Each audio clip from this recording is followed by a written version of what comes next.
സവിതയ്ക്ക് ഈ ചോറ്, പരിപ്പ് ഇതൊന്നും ഇഷ്ടമല്ലായിരുന്നു.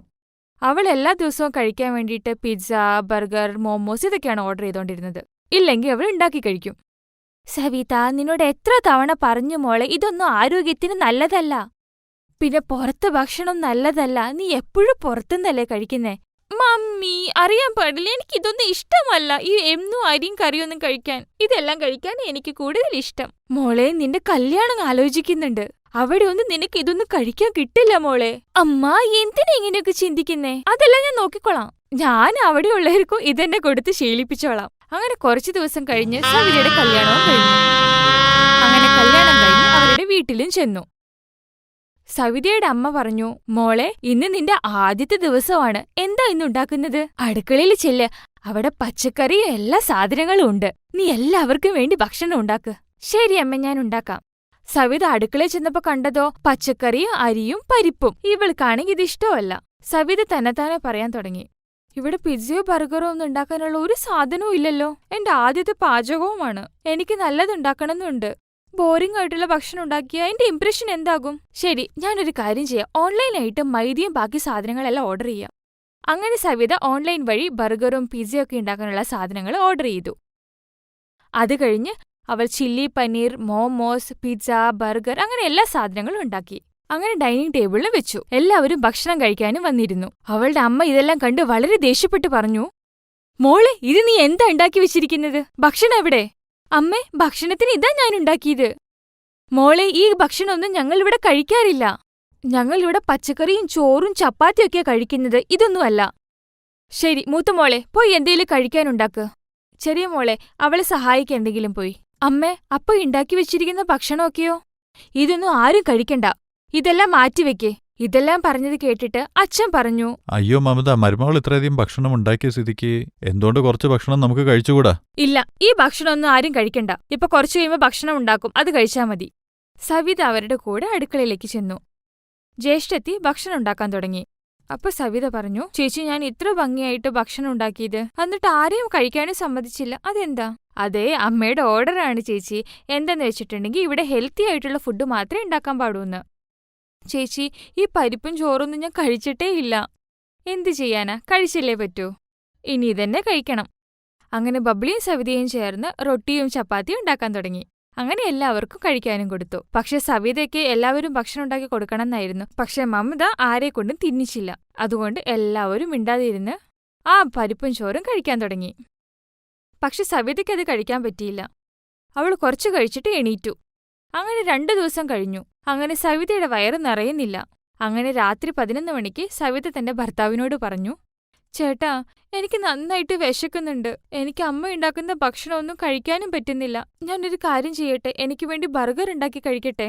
സവിത, എനിക്കൊരു പ്രശ്നമില്ല. പക്ഷേ അമ്മ എങ്ങാനും കണ്ട പ്രശ്നമാകും അത്. മുകുൽ, അമ്മ ഉറങ്ങിയിട്ടുണ്ടാവും, എന്തായാലും അറിയില്ല. അങ്ങനെ സവിത അടുക്കളയിൽ പോയിട്ട് ബർഗർ ഉണ്ടാക്കി കഴിച്ചു. അപ്പൊ അവിടെ ബബ്ലി വന്നു. സവിത ബർഗർ കഴിക്കുന്നത് കണ്ടു. അപ്പൊ തന്നെ സവിത പറഞ്ഞു, ചേച്ചി, എനിക്ക് നന്നായിട്ട് വിശന്നുകൊണ്ടാ ഞാൻ എനിക്ക് കഴിക്കാൻ ബർഗർ ഉണ്ടാക്കിയത്. ചേച്ചിയും കുറച്ച് കഴിക്ക്, അമ്മയോട് പറയില്ലേ. സവിത പറയുന്നത് കേട്ടിട്ട് ബബ്ലിയും കുറച്ച് ബർഗർ കഴിച്ചു. അങ്ങനെ അവൾക്ക് ബർഗർ ഒത്തിരി ഇഷ്ടമായി. അങ്ങനെ ഓരോ ദിവസവും അമ്മ ഉറങ്ങിക്കഴിയുമ്പോൾ ഇതുപോലെ ഓരോന്നുണ്ടാക്കി കഴിക്കാൻ തുടങ്ങി. ചിലപ്പോൾ അവൾ അത് ചേച്ചിക്കും കൊടുക്കും കഴിക്കാൻ, ചിലപ്പോൾ ഹസ്ബൻഡിന്റെ കൂടെയും, ചിലപ്പോൾ ജ്യേഷ്ഠത്തിയുടെ മക്കളുടെ കൂടെയും. അങ്ങനെ കുറച്ചുനാൾ കഴിയേ അങ്ങനെ ഒരു ദിവസം ജ്യേഷ്ഠത്തിയുടെ മക്കളുടെ കൂടെ സവിത നൂഡിൽസ് ഉണ്ടാക്കി കഴിച്ചോണ്ടിരുന്നപ്പോ അപ്പൊ അവിടേക്ക് അച്ഛൻ വന്നു. എന്നിട്ട് പറഞ്ഞു, എനിക്ക് മനസ്സിലായി, നിങ്ങളിവിടെ ഒളിച്ചിരുന്ന് നൂഡിൽസ് ഉണ്ടാക്കി കഴിക്കുമായിരുന്നെന്ന്. എല്ലാവരും ഇത് കണ്ടിട്ട് വളരെ പേടിച്ചുപോയി. അപ്പൊ ചേട്ടത്തി പറഞ്ഞു, അച്ഛാ, സവിതയ്ക്ക് സാധാരണ ഭക്ഷണം ഇഷ്ടമല്ലാത്തതുകൊണ്ട് ഇതുപോലെ ഉണ്ടാക്കി കഴിച്ചത്. അതെനിക്ക് മനസ്സിലായി. ഞാൻ ഇത്രേ പറയുന്നുള്ളൂ. നിങ്ങൾ എനിക്കും കൂടി ഭക്ഷണം തന്നില്ലെങ്കിൽ ഞാൻ അമ്മയോട് പറഞ്ഞു കൊടുക്കും. അപ്പൊ ബബ്ലിയുടെ മകൾ കൃപ പറഞ്ഞു, ഇന്നാ മുത്തശ്ശ, കുറച്ച് കഴിച്ചു നോക്ക്. ഞങ്ങളുടെ കൂടെ മുത്തച്ഛനും കൂടി കഴിക്കേ. അങ്ങനെ എല്ലാവരും ചേർന്ന് നൂഡിൽസ് കഴിക്കാൻ തുടങ്ങി. അങ്ങനെ അടുത്ത ദിവസം എല്ലാവരും ഡൈനിങ് ടേബിളിലിരുന്ന് ഭക്ഷണം കഴിക്കുകയായിരുന്നു. പക്ഷെ ആർക്കും ഭക്ഷണം കഴിക്കാനുള്ള മനസ്സുണ്ടായിരുന്നില്ല. എല്ലാവർക്കും അറിയായിരുന്നു രാത്രിയിലെ സവിത എന്തെങ്കിലും സ്പെഷ്യൽ ഉണ്ടാക്കുമെന്ന്. അങ്ങനെ എല്ലാവരും ഒരുമിച്ച് കഴിക്കാമെന്ന്. ആരും നന്നായിട്ട് ഭക്ഷണം കഴിക്കാത്തത് കണ്ടപ്പോ മമത പറഞ്ഞു, എന്താ ആരും ഭക്ഷണമൊന്നും കഴിക്കാത്തേ? മമത, ഇപ്പൊ എന്റെ വയറ് വളരെ നിറഞ്ഞിരിക്കുകയാണ്. കഴിക്കാനുള്ള മനസ്സ് വരുന്നില്ല. എനിക്കും ഭക്ഷണമൊന്നും കഴിക്കാൻ തോന്നുന്നില്ല അമ്മേ. അങ്ങനെ എല്ലാവരും ഓരോരോ കാരണം പറഞ്ഞ് ഭക്ഷണം കഴിക്കാതെ എണീറ്റുപോയി. അങ്ങനെ മമതയ്ക്ക് സംശയമായി. അങ്ങനെ രാത്രി മമത ഉറങ്ങുന്നത് പോലെ അഭിനയിച്ചു. പക്ഷെ ഉറങ്ങിയില്ല. അങ്ങനെ രാത്രി 11 മണി കഴിഞ്ഞപ്പോ സവിത എണീറ്റ് അടുക്കളയിലേക്ക് പോയി. അങ്ങനെ കിച്ചണിൽ ചെന്ന് മോമോസും പിസ്സയും ഉണ്ടാക്കാൻ തുടങ്ങി. അങ്ങനെ ഓരോരുത്തരായിട്ട് എല്ലാവരും അടുക്കളയിലേക്ക് വരാൻ തുടങ്ങി. അങ്ങനെ എല്ലാവരും ചേർന്ന് പിസ്സയും ബർഗറും തിന്നാൻ തുടങ്ങി. അപ്പൊ മമത ഒന്നും പറയാതെ അടുക്കളയിലേക്ക് വന്നു. അപ്പൊ എല്ലാവരും പിസ്സ കഴിക്കുന്നത് കണ്ടു. മമത അപ്പൊ പറഞ്ഞു, ഓ, അപ്പൊ എന്റെ പിറകിൽ ഇതാണല്ലേ നടന്നോണ്ടിരുന്നത്. എനിക്ക് നിങ്ങളുടെ പുറത്ത് നല്ല സംശയം ഉണ്ടായിരുന്നു. ചെറിയ മോളെ, നീയും കൂടി? അല്ല അമ്മ, നീ ഒന്നും മിണ്ടണ്ട ചെറിയ മോളെ. എല്ലാവരും ഇവിടെ എണീറ്റ് നിൽക്ക്. അങ്ങനെ നാണം കിട്ട് സവിത റൂമിലേക്ക് തിരിച്ചുപോയി. അങ്ങനെ പിറ്റേ ദിവസം സവിതയുടെ അച്ഛന്റെ ആരോഗ്യനില വഷളാകുന്നു. അങ്ങനെ മുകുൽ അവരെ ഹോസ്പിറ്റലിലേക്ക് കൊണ്ടുപോകുന്നു. അങ്ങനെ തിരിച്ചു വന്ന് എല്ലാവരോടും പറഞ്ഞു, അമ്മ, ഡോക്ടർ പറയുന്നത് അച്ഛൻ ആവശ്യമില്ലാത്ത ഭക്ഷണമെല്ലാം കഴിച്ച് ഷുഗറിന്റെ അളവ് കൂടിയെന്നാണ്. നിങ്ങൾക്കെല്ലാവർക്കും ഞാൻ പുറത്തെ ഭക്ഷണം ഉണ്ടാക്കാത്തതിന് ഭയങ്കര ദേഷ്യമല്ലായിരുന്നോ? ഞാൻ എന്തുകൊണ്ട് ഉണ്ടാക്കാത്തെന്ന് ഇപ്പം മനസ്സിലായോ? ഈ കാരണം കൊണ്ടാ ഞാൻ ഒന്നും ഉണ്ടാക്കാതിരുന്നത്. നിങ്ങൾ ഇതുപോലെ കട്ട് തിന്നുമെന്ന് ഞാൻ വിചാരിച്ചതേയില്ല. അതിൽ എന്റെയും തെറ്റുണ്ട്. ഞാൻ ഈ നിയമം ഉണ്ടാക്കിയെന്നുള്ളത് നേരാ. പക്ഷേ ഈ നിയമം പാലിക്കാൻ വേണ്ടി നിങ്ങളെക്കൊണ്ട് നല്ല ഭക്ഷണം കഴിപ്പിച്ചുമില്ല. ഞാൻ ഇന്നു മുതലേ എന്റെ തെറ്റ് മനസ്സിലാക്കിയിട്ട് ഞാൻ ഈ നിയമം മാറ്റാം. നമ്മൾ എല്ലാ ദിവസവും പച്ചക്കറിയും ചോറും കഴിക്കും. പിന്നെ ആഴ്ചയിലൊരിക്കൽ നമുക്ക് ഇഷ്ടമുള്ള ഭക്ഷണവും നമുക്ക് കഴിക്കാം. അങ്ങനെ ഇഷ്ടമുള്ള ഭക്ഷണം ആർക്കും മിസ്സാകാതെ ഇരിക്കും. അങ്ങനെ എല്ലാവരും ഹെൽത്തി ആയിട്ടുള്ള ഫുഡും കഴിക്കും. അങ്ങനെ മമതയുടെ ഈ ഒരു തീരുമാനം എല്ലാവർക്കും ഇഷ്ടപ്പെട്ടു. അങ്ങനെ മമത ഈ ഒരു കാര്യം മനസ്സിൽ കണ്ട് എല്ലാ ദിവസവും ഭക്ഷണം ഉണ്ടാക്കാനും തുടങ്ങി. അങ്ങനെ അവർ വളരെ സന്തോഷത്തോടെ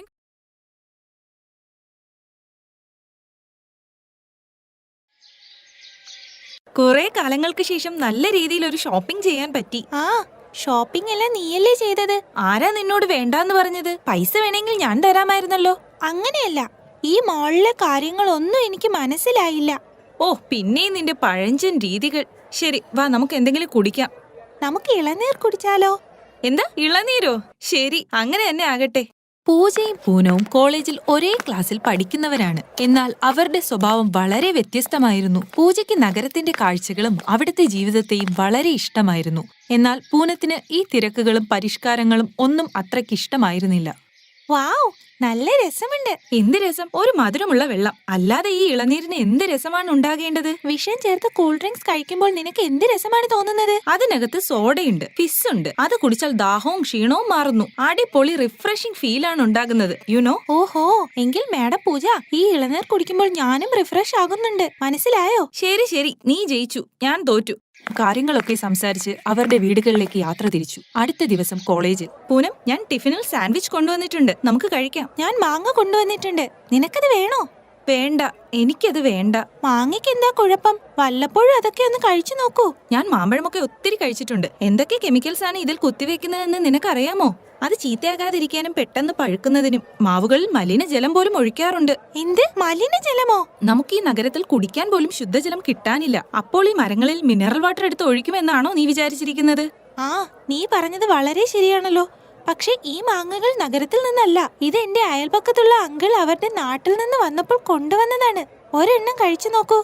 ഈ മാമ്പഴത്തിന് നല്ല സ്വാദുണ്ടല്ലോ. കുറെ വർഷങ്ങൾക്ക് ശേഷമാണ് ഇത്രയും നല്ല മാമ്പഴം ഞാൻ കഴിക്കുന്നത്. ഇത്ര നല്ല മാങ്ങ ഗ്രാമങ്ങളിൽ മാത്രമേ കിട്ടുകയുള്ളൂ. എന്നും ഗ്രാമത്തിലെ മാങ്ങ കഴിക്കണമെങ്കിൽ ഗ്രാമത്തിലെ ആളെ കല്യാണം കഴിക്കണം. അപ്പോൾ ഡെയിലി മാമ്പഴം കഴിച്ചുകൊണ്ടിരിക്കാം.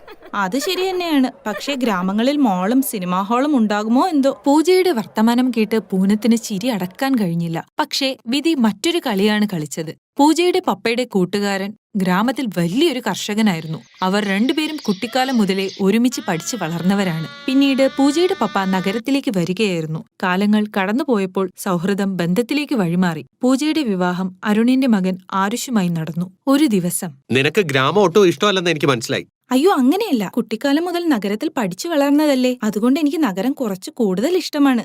പക്ഷെ എനിക്കിവിടം വളരെ ഇഷ്ടമാണ്. ഞാനും ഇവിടെയല്ലേ ജനിച്ചു വളർന്നത്. എന്റെ അപ്പൂപ്പൻ പറഞ്ഞത് നിനക്കും ഇഷ്ടപ്പെടുമെന്ന് തന്നെയാണ്. ഹേയ് പൂജാറാണി, നീ ശരിക്കും ഗ്രാമത്തിലെ ആളായി മാറിയല്ലേ? എന്ത് ചെയ്യാനാ, പപ്പ പറഞ്ഞു ഞാൻ വിവാഹം കഴിച്ചു. നീ പറ്റില്ല എന്ന് എന്താ പറയാത്തത്? പക്ഷേ എനിക്ക് ആരുഷിനെ ഇഷ്ടപ്പെട്ടു. പിന്നെ അയാളെ കല്യാണം കഴിച്ചാൽ ഗ്രാമത്തിലേക്ക് വന്നല്ലേ പറ്റുകയുള്ളൂ. അത് ശരിയാണ്. പിന്നെ കയ്പും മധുരവും ഒരുമിച്ച് കിട്ടുകയില്ലല്ലോ. അവിടെ നിനക്ക് എല്ലാ സാധനങ്ങളും നല്ല ശുദ്ധമായി കിട്ടുന്നുണ്ടാവുമല്ലോ. ഇളനീരും ഇഞ്ചക്ഷൻ വെക്കാത്ത മാമ്പഴവും എല്ലാം. അതെ, ആ കാര്യം നീ പറഞ്ഞത് വളരെ ശരിയാണ്. ആരുഷും അവന്റെ ഫാമിലി മെമ്പേഴ്സും എല്ലാം ഞാൻ ഉണ്ടാക്കുന്ന ഭക്ഷണത്തിനെ എന്നും പുകഴ്ത്തിക്കൊണ്ടേയിരിക്കുന്നു. വേറൊരു കാര്യം അറിയാമോ? എന്താ, പറയൂ. ഞങ്ങളുടെ വീട് മാന്തോട്ടത്തിന്റെ തൊട്ട് ചേർന്നാണ്. എന്തൊരു ഫീലാണെന്നറിയാമോ? ശരിക്കും? അതെ, ശരിക്കും വലിയൊരു വീടും അതിനു ചുറ്റും ഏകദേശം ഒരു 300-400ഓളം മാവുകളും ഉണ്ട്. എടി, എനിക്ക് നിന്നോട് വല്ലാത്ത അസൂയ തോന്നുന്നു. ആയുഷ് എന്നെ കല്യാണം കഴിച്ചാൽ മതിയായിരുന്നു. അയാളുടെ കല്യാണം എന്തായിരുന്നാലും കഴിഞ്ഞു മാഡം. എന്തായാലും ഇവിടേക്ക് കാണാൻ നീ ഇങ്ങോട്ട് വാ. പപ്പ പറഞ്ഞു അടുത്ത മാസം മുതൽ മാങ്ങ കിട്ടിത്തുടങ്ങുമെന്ന്. ശരി, ഞാൻ എന്തായാലും അങ്ങോട്ട് വരാം. ഫോൺ വെച്ച് കഴിഞ്ഞപ്പോഴേക്കും പൂജയുടെ അമ്മായി ആരതി അവളെ വിളിച്ചു. പൂജ, അവിടെ മുറിയിൽ എന്ത് ചെയ്യുകയാണ്? പുറത്തേക്ക് വരൂ. ദാ വരുന്നു അമ്മേ. ഞാൻ മുളക് അച്ചാർ ഇടാൻ പോവുകയാണ്. നീയും പഠിച്ചോളൂ. അതോ നിനക്കിത് ഇടാൻ അറിയാമോ? എനിക്കറിയില്ല അമ്മേ. അത് സാരമില്ല. ഇന്ന് നമുക്ക് മുളക് അച്ചാർ ഇടാം. അത് കഴിഞ്ഞ് മാങ്ങ അച്ചാർ തയ്യാറാക്കാം. പൂജയും ആരതിയും സംസാരിച്ചുകൊണ്ടിരുന്നപ്പോൾ പൂജയുടെ അമ്മായിയച്ഛൻ അരുൺ അവിടേക്ക് വന്നു. അമ്മയും മരുമകളും എന്തു പറഞ്ഞുകൊണ്ടിരിക്കുകയാണ്? ഞാൻ പൂജയ്ക്ക് മുളക് അച്ചാർ ഇടുന്നത് എങ്ങനെയാണെന്ന് പറഞ്ഞു കൊടുക്കുകയായിരുന്നു. പക്ഷേ മാങ്ങ അച്ചാർ ഇതിനേക്കാളും രുചികരമാണ്. ഈ മാന്തോട്ടത്തിൽ നിന്ന് നമുക്ക് ഇഷ്ടം പോലെ മാങ്ങ ലഭിക്കുമായിരിക്കും അല്ലേ പപ്പ? ഇത്രയധികം മാങ്ങ ഉപയോഗിച്ച് അങ്ങ് എന്താണ് ചെയ്യുന്നത്? മോളെ, മാങ്ങ മുഴുവനും നിന്റെ ഭർത്താവും നിന്റെ അമ്മയും കൂടി തിന്നു തീർക്കും. കുറച്ചു ബാക്കി വരുന്നത് ഒരു കച്ചവടക്കാരന് കൊടുത്ത് അതിന്റെ പണം ഞാൻ വാങ്ങും. അങ്ങക്ക് എങ്ങും പോകാതെ തന്നെ അതെല്ലാം കൊടുക്കാൻ കഴിയുമല്ലോ. ആ, അതൊക്കെ ശരിയാണ്. പക്ഷെ ആ കച്ചവടക്കാരൻ വളരെ കുറച്ചു വിലയേ ഇടാറുള്ളൂ. എന്നുവെച്ചാൽ? ഗ്രാമത്തിൽ ഒരുപാട് പേർക്ക് മാന്തോട്ടങ്ങളുണ്ട്. കുറച്ച് വിലയ്ക്ക് മാങ്ങ കൊടുക്കുന്നവരുടെ അടുക്കൽ നിന്നും ഈ കച്ചവടക്കാരൻ വാങ്ങും. അതുകൊണ്ട് വില പേശി വിൽക്കാൻ ബുദ്ധിമുട്ടാണ്. ഗ്രാമവാസികൾ മുഴുവൻ നഷ്ടത്തിലാണ് മാങ്ങ വിൽക്കുന്നത്. എന്ത് റേറ്റിനാണ് അവരെടുക്കുന്നത്? 100 കിലോ വിൽക്കുമ്പോൾ 1500 രൂപ അടുപ്പിച്ചേ കിട്ടാറുള്ളൂ. അപ്പോൾ ഒരു കിലോയ്ക്ക് വെറും 15 രൂപയോ? നമ്മുടെ നഗരത്തിൽ ഇത്രയും മധുരമുള്ള മാങ്ങയ്ക്ക് കിലോയ്ക്ക് 80 മുതൽ 100 രൂപ വരെയാണ് വാങ്ങുന്നത്. അതൊക്കെ എനിക്കറിയാം. അത് കിട്ടാൻ നമുക്ക് എന്ത് ചെയ്യാൻ കഴിയും? ഇത് കേട്ട് പൂജ ആകെ അസ്വസ്ഥയായി. കുറച്ചു ദിവസം കഴിഞ്ഞ് അവളുടെ കൂട്ടുകാരി പൂനം ഗ്രാമത്തിലേക്ക് എത്തി. ആ നഗരത്തിലെ 9 മണി മുതൽ 5 മണി വരെയുള്ള ജോലിയും മെട്രോയിലുള്ള 3 മണിക്കൂറിലേറെ നീണ്ട യാത്രയും വല്ലാത്ത ബുദ്ധിമുട്ട് തന്നെ. ഇവിടെ എന്തുമാത്രം ശാന്തിയും സമാധാനവുമാണ്. ഒരു മിനിറ്റ്, നീ ജോലിക്ക് കയറിയോ? ഒരു മാർക്കറ്റിംഗ് കമ്പനിയിലാണ്. സാലറി ഒന്നും അത്രയ്ക്കില്ല. എനിക്ക് ഒരു ജോലിയുമില്ല. എന്നാലും ഇവിടെ ഒരുപാട് ജോലിക്കാരുണ്ട്. തോട്ടത്തിലെ പണിക്കാരും മറ്റ് ജോലികൾ ചെയ്യുന്നവരുമായി കുറേ പേർ. പൂനവും പൂജയും കാര്യങ്ങളൊക്കെ പറഞ്ഞ് ഗ്രാമം കാണാനായി പുറത്തേക്കിറങ്ങി. പകുതിയോളം മാങ്ങകൾ വിറ്റു. 100 കിലോയ്ക്ക് 1400 രൂപയെ കിട്ടിയോളൂ. ഇത് വളരെ കുറവാണെങ്കിൽ അങ്ങേക്ക് നേരിട്ട് നഗരത്തിൽ മാങ്ങ കച്ചവടം ചെയ്തുകൂടെ? നഗരത്തിൽ നമുക്ക് ആരെയും അറിഞ്ഞുകൂടല്ലോ. അവിടെ ചെന്നിട്ട് ഓരോ വീട്ടിലും കയറി ഇറങ്ങി നമുക്ക് മാങ്ങ വിൽക്കാൻ കഴിയുമോ? ഈ പ്രശ്നം എങ്ങനെ പരിഹരിക്കാമെന്ന് അവർ ആലോചിച്ചു. പൂജ, എന്റെ കയ്യിൽ ഒരു അടിപൊളി ഐഡിയ ഉണ്ട്. ഇത് പറഞ്ഞ് പൂനം പൂജയുടെ വീട്ടുകാരെ മുഴുവൻ വിളിച്ചു. നമ്മൾ ഇവിടെ നിന്ന് മാങ്ങയുടെ കച്ചവടം നടത്തും. ഈ ഓർഗാനിക് മാങ്ങകളുടെ ബ്രാൻഡിംഗ് ഞാൻ ചെയ്യാം. നമുക്ക് ഇവിടെ വെച്ച് തന്നെ മാങ്ങ അച്ചാറുകളും മാംഗോ ജ്യൂസും മാങ്ങ കൊണ്ടുള്ള മറ്റു ഉൽപ്പന്നങ്ങളും നിർമ്മിക്കാം. നിങ്ങൾ ഒരു പ്രാവശ്യം പൈസ ഇൻവെസ്റ്റ് ചെയ്താൽ മതിയാകും. ഞാൻ അതിന് തയ്യാറാണ്. എങ്കിൽ ഗ്രാമത്തിലെ എല്ലാ പ്രശ്നങ്ങൾക്കും നമുക്ക് പരിഹാരം കണ്ടെത്താൻ സാധിക്കും. ഇവിടുത്തെ മാമ്പഴം നമുക്ക് നഗരങ്ങളിൽ എത്തിക്കാം. അടുത്ത ദിവസം മുതൽ തന്നെ പൂജയും പൂനവും കൂടി ലൈസൻസിന്റെയും മറ്റു കാര്യങ്ങളുടെയും നടത്തിപ്പുമായി ബന്ധപ്പെട്ട പ്രവർത്തനങ്ങൾ തുടങ്ങി. കുറച്ചു ദിവസങ്ങൾക്ക് ശേഷം. പൂനം, നിനക്ക് വളരെയധികം നന്ദി. നീ ഈ ഗ്രാമത്തിന്റെ മുഴുവൻ പ്രശ്നത്തിനും പരിഹാരം കണ്ടെത്തിയിരിക്കുന്നു. പൂജ, എനിക്ക് നിന്റെ കൂട്ടുകാരിയിൽ വളരെയധികം അഭിമാനം തോന്നുന്നു. അതെ പപ്പ, ഇതൊക്കെ ഇവളെ ഞാനാണ് പഠിപ്പിച്ചത്. പൂനത്തിന് കുറച്ചു ദിവസം കൂടി ഇവിടെ നിന്നുകൂടെ? അതാ ഞങ്ങളുടെ ആഗ്രഹം. എനിക്കും അത് തന്നെയാണ് ഇഷ്ടം. എന്റെ ജോലി നഗരത്തിലല്ലേ, കുടുംബവും അവിടെയാണ്. പൂജ പറഞ്ഞിട്ടുണ്ട് നിനക്ക് ഗ്രാമമാണ് വളരെ ഇഷ്ടമെന്ന്. എന്റെ സഹോദരനൊരു മകനുണ്ട്, പുനീത്. അവന് കല്യാണ ആലോചന നടന്നു വരികയാണ്. അടുത്ത ഗ്രാമത്തിൽ അവന് വലിയ തോട്ടമൊക്കെ ഉണ്ട്.